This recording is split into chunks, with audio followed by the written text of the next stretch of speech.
Hello दोस्तों, कैसे हैं आप सब। स्वागत है आप सभी का कॉमिक वर्ल्ड चैनल पर। तो चलिए दोस्तों, शुरू करते हैं एफएमसी कॉमिक्स में एपोकैलिप्स का दूसरा और अंतिम भाग। ये टकराव भयानक होने जा रहा था क्योंकि दो ताकत के पहाड़ एक दूसरे को हराने की ठान चुके थे। बल्कि खेल तो अब शुरू होगा। इन सभी महानायकों पर एक शख्स आंखें गड़ाए नजर रखे हुए था, एसगार्ड में। तभी पीछे से एक खौफनाक आवाज गूंजी। ये सब क्या हो रहा है लोकी? हा हा हा हा हा। ये खेल तो हमें बहुत पसंद आ रहा है। खेल भी किसी और का, चालें भी किसी और की, खिलाड़ी भी किसी और के, लेकिन जीत हमारी। ये लोग ये खेल क्यों खेल रहे हैं? ये सीधे सीधे उसे यहाँ क्यों नहीं लेकर आ जाते? कहीं ये लोग हमें किसी प्रकार का धोखा तो नहीं देना चाहते हैं? धोखा देने की तो ये लोग सोच भी नहीं सकते। उनकी एक बहुत कीमती चीज़ जो हमारे पास है, और इनकी योजना ये है कि जब इनका सबसे शक्तिशाली साथी उसे लेने आए तो कोई भी सुपर हीरो उसे रोकने के लिए वहाँ मौजूद ही ना हो। अब इस खेल का अगला चरण शुरू होना था, मुंबई में। जब भी वफादारी की बात होती है तो कुत्ते का नाम सबसे पहले आता है। कुत्ता अपने घर की रखवाली जान की बाजी लगाकर भी करता है। सूरज, जो इस पूरे मुंबई शहर को अपना घर मानता है, सूरज भी अपने घर अर्थात मुंबई की रखवाली जान की बाजी लगाकर करता है। और अपनी पहचान एक कुत्ते की शक्ल जैसे मुखौटे के पीछे छुपा कर रखता है, जिसे सभी डोगा के नाम से जानते हैं। डोगा जिसका खौफ हर अपराधी के दिलो दिमाग में होता है। डोगा का एक ही मकसद है, मुंबई को अपराध मुक्त कराना, चाहे तरीका कोई भी हो। कानून तोड़कर ही करता है डोगा कानून की हिफाजत। आज फिर डोगा हर बार की तरह रात की गश्त पर था।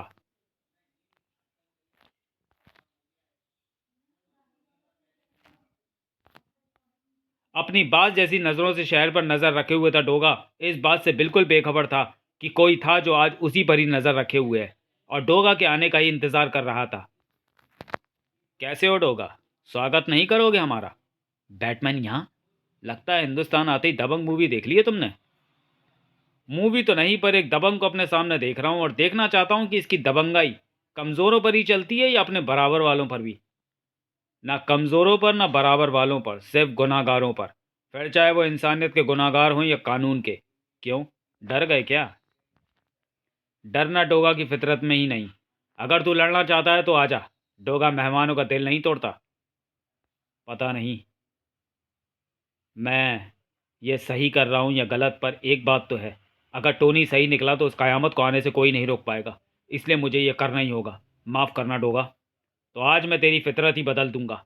आज तक किसी चमगादड़ की इतनी औकात नहीं कि वो कुत्ते की फितरत बदल सके। ये वादा है तुझसे डोगा।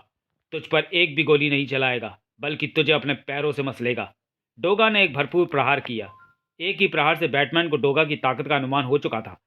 एक आम इंसान में इतना असाधारण बल, आश्चर्य है। अभी भी समय है, चुपचाप यहाँ से चला जा जहाँ से तू आया है, वरना कहीं भी लटकने लायक नहीं छोड़ूंगा तुझे। पीछे हटना मैंने सीखा ही नहीं। मेरी फिक्र छोड़, अब तू अपनी फिक्र कर। बैटमैन भी डोगा से कम नहीं था। दम है तुझ में। तेरे साथ लड़कर मज़ा आएगा। मुझे भी ज़रूर आएगा, अगर मेरे सामने ज़्यादा देर टिक पाए तो। तेरे ये खिलौने मेरे सामने बेकार साबित होंगे, और मेरा हर बार तुझे ये एहसास दिलाएगा कि तूने मुझसे पंगा लेकर कितनी बड़ी गलती कर दी। बैटमैन को अभी तू जानता नहीं, वरना इतना नहीं उछलता। उफ, बहुत भारी है कमबख्त। अब चमगादड़ तो गया काम से। डोगा और बैटमैन दोनों ही समझ चुके थे कि ये लड़ाई लंबी चलने वाली थी। राजनगर। टोनी, यहाँ कुछ गड़बड़ होने वाली है। एक हेलीकॉप्टर किसी बिल्डिंग पर उतरा है। उसमें से कुछ हथियारधारी लोग निकलकर बिल्डिंग के अंदर जा रहे हैं। शायद आतंकवादी हैं। मुझे बिल्डिंग के लोगों को बचाने जाना होगा। टी चाला, ये तुम्हारा मिशन नहीं है। अपने मिशन पर फोकस करो। उन्हें बचाने के लिए वहाँ की पुलिस है। तब तक बहुत देर हो जाएगी, और ये सब होगा तुम्हारे जैमर की मेहरबानी से। शायद उसी की बदौलत ये लोग इतनी सरलता से यहाँ तक पहुँच गए हैं। ब्रह्मांड रक्षकों को एक दूसरे से संपर्क करने से रोकने के लिए ही जैमर का इस्तेमाल किया गया था, लेकिन इसका फ़ायदा इन आतंकवादियों को मिला। अगर यहाँ किसी की जान जाती जाती है तो उसके जिम्मेदार हम लोग ही होंगे। ठीक है, तुम जाओ और उन आतंकवादियों को उनकी नानी याद दिला दो, लेकिन ध्यान रहे तुम्हारा असली मिशन क्या है। एक रक्षक अपना कार्य कभी नहीं भूलता है। देश कौन सा है, लोग किस धर्म के हैं, ये सब उसके लिए कोई मायने नहीं रखता। वो तो निरंतर अपना कर्तव्य निभाते हैं। परिस्थिति चाहे कैसी भी हो, बस अपने कर्तव्य का पालन करते हैं। शायद तभी इन्हें सुपर हीरो कहा जाता है। वो हेलीकॉप्टर से भाग रहे हैं, मुझे उन्हें रोकना होगा। राजनगर में इतनी बड़ी घटना होने पर भी इसकी खबर राजनगर के रखवाले तक ना पहुंचे। ऐसा हो ही नहीं सकता। यही आतंकवादियों का हेलीकॉप्टर लगता है और इस शहर का रखवाला है सुपर कमांडो ध्रुव। ये सोच रहा है कि जैमर इन लोगों ने लगाया है। जैमर लगाकर तुम लोगों को लगा यहाँ जो चाहे कर लोगे। लेकिन तुम लोग एक बात भूल गए, ये राजनगर है। यहाँ उड़ती चिड़िया भी अपराध की खबर मुझे आकर देती है। मैंने आते हुए पुलिस को इन्फॉर्म कर दिया था, अब बाकी की पूछताछ पुलिस कर लेगी। लेकिन एक बात समझ नहीं आ रही है, इतना पावरफुल जैमर आतंकवादियों के पास कहाँ से आया? ब्रह्मांड रक्षकों से भी संपर्क नहीं हो पा रहा है। ये कौन है? कहीं इनका ही तो साथी नहीं है? 100% इनका ही साथी लगता है। ठहरो, तुमने कैसे सोच लिया कि तुम यहाँ से बचकर जा पाओगे? मैं तो यहाँ से बचकर ही जाऊंगा सुपर कमांडो ध्रुव। लेकिन तुम्हें मुझसे कौन बचाएगा? बाल बाल बचा ध्रुव ब्लैक पैंथर के वार से, लेकिन अगला वार नहीं बचा पाया। अगले ही पल ध्रुव ने भी जोरदार प्रहार किया। दम है तुझ में? दम निकालना भी आता है मुझे। तुम्हारे ये खिलौने मेरे सामने बेकार हैं ध्रुव, लेकिन तुम्हारा दिमाग ज़्यादा खतरनाक साबित हो सकता है, इसलिए तुम्हें जल्दी ठिकाने लगाना होगा। शायद ये मुझे अच्छे से जानता है। कौन हो सकता है ये? शायद तुम मेरे ऊपर पूरा होमवर्क करके आए हो। ओह, सही कहा था टोनी ने। ये तो आसपास की चीज़ों को ही हथियार की तरह काम में ले लेता है। अब इसे एक पल का भी अवसर देना ठीक नहीं होगा। ये कोई साधारण इंसान नहीं लगता है। इसे जल्दी काबू में करना होगा और जानना होगा आखिर ये है कौन। ध्रुव की फुर्ती देखकर दंग रह गए ब्लैक पैंथर। अब जल्दी अपने बारे में बकना शुरू कर। सुपर कमांडो ध्रुव, क्या तुम्हें सच में लगता है कि तुमने मुझे बंधक बना लिया है? नागद्वीप। नागद्वीप एक ऐसा अज्ञात स्थान है जहाँ इच्छाधारी नाग मानव बसते हैं, और इस पूरे नागद्वीप की स्वामिनी है राजकुमारी विसर्पी। नागद्वीप वासी इस बात से बिल्कुल अनजान थे कि नागद्वीप में आज एक भूचाल आने वाला है। ये क्या भला है? आक्रमण नाग सैनिकों! आदेश तो दे दिया राजकुमारी विसर्पी ने, लेकिन नाग सैनिक उस शख्स के सामने कमजोर साबित हो रहे थे। यह क्या भला है? हमारी शक्तियों का तो इस पर कोई प्रभाव नहीं हो पा रहा, मानो जैसे इसका शरीर वज्र का हो। महात्मा कालदूत समाधि में, अब कौन रोकेगा इसे? मैं रोकूंगी इसे। विसर्पी ने वार तो शक्तिशाली किया, परंतु बूम! उस अनजान शख्स के वार से राजकुमारी को उसकी शक्ति का एहसास हो गया था। हम इससे नहीं जीत पाएंगे। महात्मा कालदूत भी समाधि में लीन है। ऐसे में एकमात्र विकल्प है नागराज। विसर्पी ने एक क्षण की भी देरी नहीं की नागराज से मानसिक संपर्क करने में। महानगर, जिसका रखवाला है नाग शक्ति धारक महाशक्तिशाली नागराज। नागराज, जिसकी शक्तियों का कोई अंत ही नहीं है। नागराज, नागद्वीप में एक ऐसी शक्ति का आक्रमण हुआ है जिसका सामना हम नहीं कर पा रहे हैं। महात्मा कालदूत भी समाधि में लीन है। कौन है वो विसर्पी? पता नहीं, पर वो जो भी है बहुत शक्तिशाली प्रतीत हो रहा है। तुम घबराना मत विसर्पी, मैं वहीं पहुंचता हूं। एक पल की भी देरी किए बिना नागराज नागद्वीप की ओर निकल पड़ा। कौन हो सकता है इतना शक्तिशाली? लेकिन उसका रास्ता रोके खड़ा था थॉर। कहीं जा रहे हो नागराज? ये तो थॉर है, पर यहाँ क्यों? मेरा रास्ता रोके क्यों खड़े हो तुम? मेरे रास्ते से हट जाओ, मुझे जल्द नागद्वीप पहुंचना है। तुम्हें नागद्वीप जाने से रोकने के लिए ही हम यहाँ आए हैं। तब तो तुम अपने लिए मुसीबत मोल ले रहे हो। मुसीबत का भय हमें मत दिखाओ तुच्छ नागमानव। हम थॉर हैं। मुसीबत क्या होती है वो हम बताएंगे तुम्हें। सुना था तुम ब्रह्मांड रक्षकों में सबसे शक्तिशाली हो, किंतु हमें ऐसा नहीं लग रहा। तुम्हें हराने में ज़्यादा समय नहीं लगेगा। इसे हराना इतना सरल नहीं होगा, लेकिन असंभव भी नहीं है। बस समय लगेगा, और समय ही तो नहीं है मेरे पास। असंभव है ये। हमने पहला वार ही इतना घातक किया था कि कोई और होता तो स्वर्ग से धर जाता, किंतु ये तो उठ खड़ा होगा। हमें और घातक वार करने होंगे।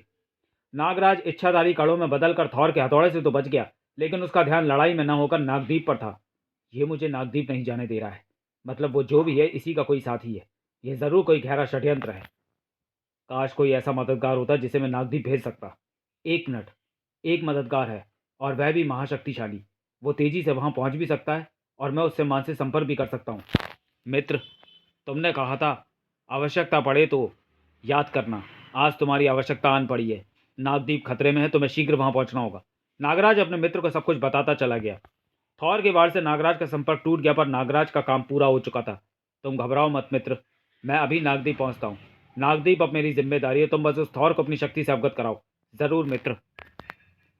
नागराज अब नागद्वीप की तरफ से निश्चिंत था। नागद्वीप पर हुए हमले से उत्पन्न क्रोध का सैलाब नागराज की आंखों में साफ दिख रहा था।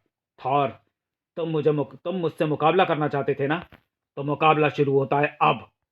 कोई आम इंसान होता तो नागराज के इस प्रहार के बाद उड़ भी नहीं पाता, लेकिन थॉर पर कोई खास असर नहीं हुआ। अब मजा आएगा मुकाबले का। नागदीप पर हमला करवाने का कारण तुम अपनी मर्जी से बताओगे या जबरदस्ती से? फैसला तुम्हारे हाथ में है। नागराज के प्रहार ने थॉर को बहुत दूर उछाल फेंका। मेरे क्रोध को और अधिक मत भड़काओ थॉर। अपना क्रोध दिखाकर हमें भयभीत करना चाहते हो? थॉर के क्रोध से दुनिया भयभीत होती है। तुम हमारे सामने कुछ भी नहीं हो। मेरे हाथों हार कर तुम्हारा यह घमंड भी टूट जाएगा। आह! ये तो कुछ क्षणों बाद ही पता चल जाएगा कौन हारता है और कौन जीतता है, और जीत निश्चित ही हमारी होगी। अब ये क्या करने वाला है? नागराज को अपने प्रश्न का जवाब जल्द ही मिल गया। आह! नागराज की कलाइयों से निकली नाग रस्सी थॉर के पांव में जा लिपटी और एक झटके से थॉर जमीन पर आ गिरा। फिर नागराज ने अपनी कलाइयों से ढेरों सर्प निकाले और वहां पड़े क्षतिग्रस्त वाहनों से जा लिपटे। और फिर नागराज ने उन वाहनों की एक आंधी सी ला दी जो थॉर को अपने आगोश में लेने वाली थी। अद्भुत है तुम्हारी शक्तियां और तुम्हारा युद्ध कौशल। बुद्धि और शक्ति का अद्भुत मिश्रण है तुम में, लेकिन जीत तुम फिर भी नहीं पाओगे, क्योंकि तुम्हारी ये छोटी सी आंधी एक तूफान के देवता का भला क्या बिगाड़ पाएगी। अब हम तुम पर जरा भी रहम नहीं करेंगे। नागराज थॉर के इस वार के लिए तैयार था।